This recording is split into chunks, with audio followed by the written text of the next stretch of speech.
ஆசிரிய நண்பர்கள் அனைவருக்கும் வணக்கம். இன்றைக்கு ஒரு முக்கியமான அப்டேட் தான் பார்க்க போகிறோம். ஸோ வீடியோவை ஸ்கிப் பண்ணாதீங்க. வீடியோக்குள்ளே போகிறதுக்கு முன்னாடி நீங்கள் நம்ம சேனலுக்கு நியூ வியூவராக இருந்தால் கண்டிப்பாக ஒரு சப்ஸ்கிரைப் பண்ணுங்கள். பக்கத்தில் இருக்கக்கூடிய பெல் ஐக்கானை கிளிக் பண்ணிக்கோங்க.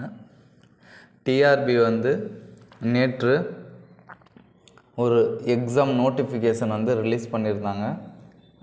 Associate professor, assistant professor and assistant professor ப்ரீ-லா.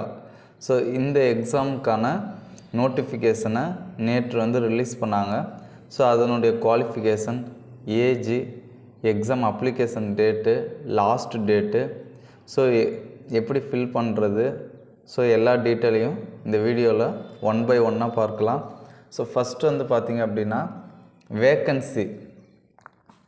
Vacancy அப்படின்னு பார்த்தீங்கன்னா அசோசியேட் ப்ரொஃபஸர் அதுக்கு 8 வேக்கன்சி கொடுத்துருக்காங்க.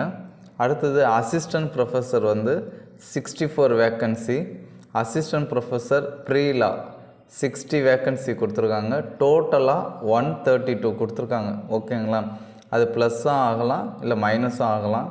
ஸோ இதில் ஷார்ட் ஃபால் வேக்கன்சி 2 கொடுத்துருக்காங்க. பேக்லாக் வேக்கன்சி 35, கரண்ட் வேக்கன்சி 95 கொடுத்துருக்காங்க. ஓகேங்களா? அடுத்தது இம்பார்ட்டண்ட் டேட்டு. இப்போ நோட்டிஃபிகேஷன் நேற்று வெளியிட்டாங்க. So 24/1/2025 date of notification.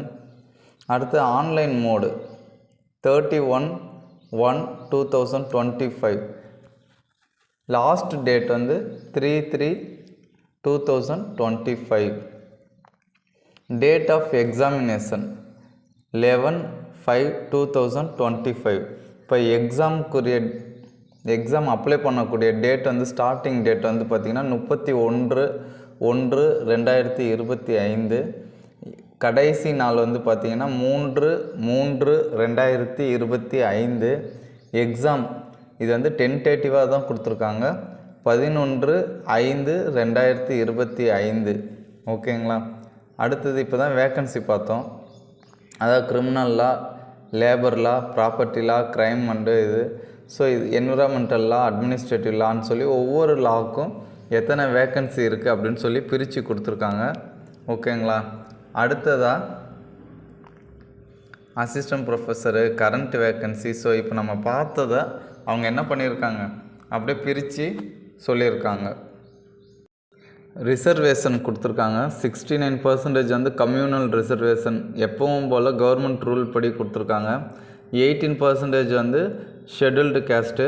So இதிலே இன்க்ளூடிங் 3% ஷெட்யூல்டு கேஸ்ட் அருந்ததியருக்கு வந்துடுது. அடுத்தது பார்த்திங்கன்னா 1% ஷெட்யூல்டு ட்ரைபு. அடுத்து 26.5% பேக்வேர்டு கிளாஸஸ்ஸு, 3.5% பேக்வேர்டு கிளாஸ் முஸ்லீமு, 20% மோஸ்ட் பேக்வேர்டு கிளாஸ் எம்பிசி. ஓகேங்களா? 31% பேசிஸ் மெரிட்டு. அவ்வளோதான் இது ரிசர்வேஷனு.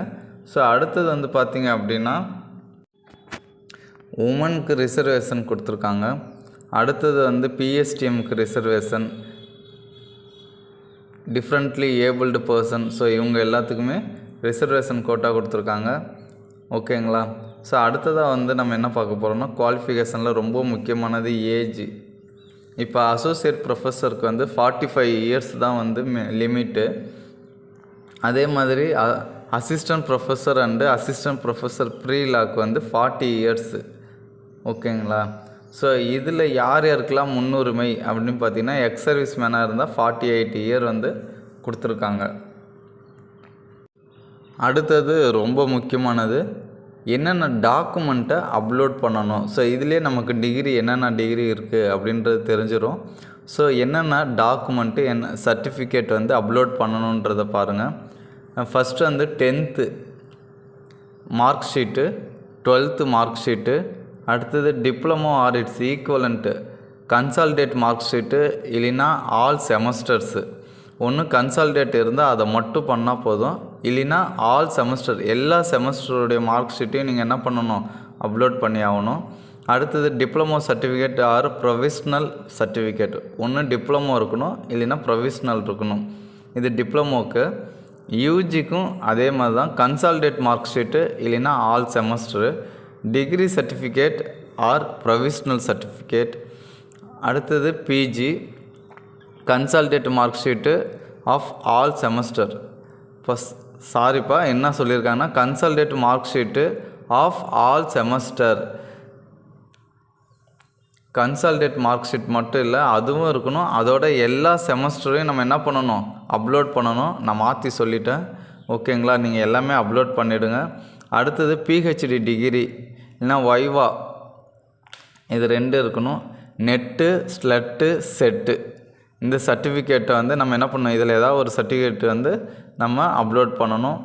அடுத்தது community certificate, evidence, proof for claiming persons studied in Tamil medium reservation, PSTM. நம்ம ஃபுல்லாக தமிழில் படிச்சிருக்கோம், 1ஆவதுலேருந்து டிகிரி வரைக்குமே தமிழ் மீடியத்தில் படிச்சிருக்கோம் அப்படின்னா நம்ம பிஎஸ்டிஎம் சர்டிஃபிகேட்டை நம்ம என்ன பண்ணலாங்க, அப்லோட் பண்ணலாம். அடுத்து அனெக்சர் 1 and 2ல் இது இருக்கும். அடுத்து 3, அடுத்து 4, 5. ஸோ இதில் வந்து டீச்சிங் எக்ஸ்பீரியன்ஸ் சர்டிஃபிகேட்டு. அனெக்சர் 3ல் நோ அப்ஜெக்ஷன் சர்டிஃபிகேட் இருக்குது. அடுத்து bar enrolment certificate, conduct certificate from the last studied institution, character certificate from group A group B officers of the central state government. அதாவது என்னென்னா character certificate நம்ம வாங்கணும், group A cadre இல்லைன்னா group B.